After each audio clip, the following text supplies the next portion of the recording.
ناظرین، پاکستان کے سابق وزیر اعظم میر ظفر اللہ خان جمالی 76 برس کی عمر میں راولپنڈی کے ایک ہسپتال میں وفات پا گئے تھے اور انہیں اپنے آبائی علاقے رجحان جمالی میں سپرد خاک کیا گیا تھا۔ قیام پاکستان کے بعد سے وہ بلوچستان سے تعلق رکھنے والے پہلے منتخب وزیر اعظم تھے۔ میر ظفر اللہ جمالی کو پاکستان کا 13واں اور بلوچستان سے پہلا وزیر اعظم ہونے کا اعزاز حاصل رہا۔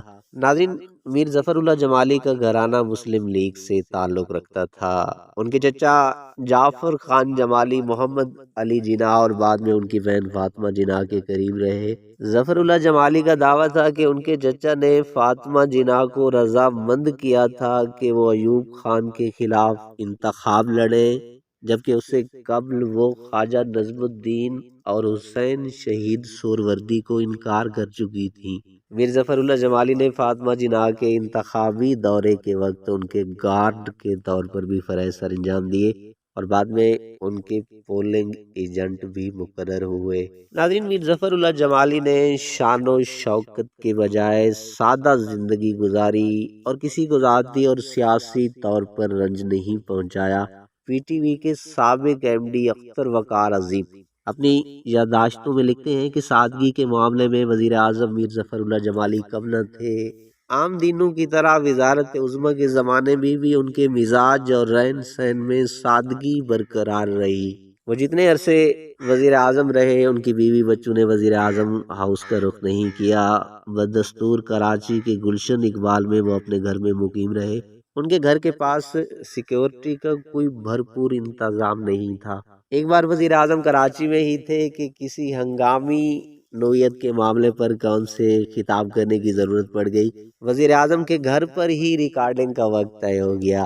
صحافی لکھتے ہیں کہ عام طور پر سرکاری افسر اور سیاستدان اپنے ذاتی گھروں کی تزئین و آرائش میں سرکاری خزانے سے کروا لیتے ہیں، کیونکہ وقتاً فوقتاً انہیں وہاں رہنا ہوتا ہے۔ جمالی صاحب کے یہاں ایسا کچھ نہ تھا۔ ہم ان کے گھر پہنچے تو وہاں کوئی ایسی چوڑی اور بڑی میز نہ مل سکی جس پر مناسب طریقے سے مائکرو فون رکھ کر ریکارڈنگ کی جا سکتی۔ ایک چھوٹے سے سٹول پر بہت سی کتابیں رکھ کر اس حد تک اونچا کیا گیا کہ اس پر مائکرو فون لایا جا سکے۔ کتابوں کے سائز مختلف تھے، اس لیے عارضی طور پر بنائی گئی میز کی شکل چکور یا مستطیل ہونے کے بجائے مخروطی بن گئی۔ وزیر اعظم نے خاموشی سے اس پر ریکارڈنگ کرائی اور ٹی وی عملے کا شکریہ ادا کیا۔ ایک آدھے مرتبہ تو وہ کراچی میں گاڑی چلاتے ہوئے بھی دیکھے گئے۔ ایسے سادہ مزاج اور صاف گو آدمی کا زیادہ عرصہ تک حکمران رہنا ممکن نہ تھا۔ جلد ہی مقدر حلقے ان سے ناراض ہو گئے اور وہ انگاروں پر نہیں چلے۔ ناظرین، یہ بھی ایک دلچسپ واقعہ ہے۔ بلوچستان سے سیاست کے میناروں نواب خیر بخش مری اور سردار عطا اللہ میگل سے ان کی ذاتی اور سیاسی قربت نہیں رہی، جبکہ میر ظفر اللہ جمالی اور نواب اکبر بگٹی کے خاندانوں میں قریبی اور سیاسی مراسم رہے۔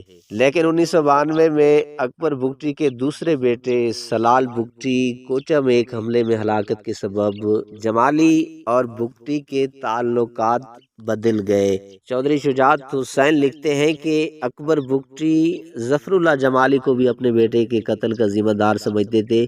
واقعے کے کچھ عرصے کے بعد جمالی انہیں ڈیرہ بگٹی لے گئے تاکہ وہ انہیں بتائیں کہ اس کا اس قتل میں کوئی ہاتھ نہیں ہے، لہٰذا انہیں معاف کر دیں۔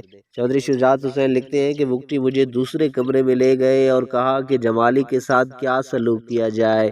میں نے کہا کہ ان کا کوئی قصور نہیں، ان کو معاف کر دیں۔ کہنے لگے ٹھیک ہے، میں ان کو معاف کر دیتا ہوں، لیکن میری ایک شرط ہے، جمالی سچے ہیں تو دکھتے انگاروں پر ننگے پاؤں چل کر دکھائیں۔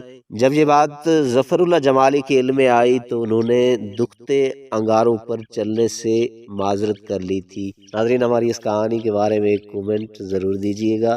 ہاں، اگر ابھی تک آپ نے ہمارا چینل سبسکرائب نہیں کیا تو پلیز اس ویڈیو کو لائک اور چینل کو سبسکرائب کرنا نہ بھولیے گا۔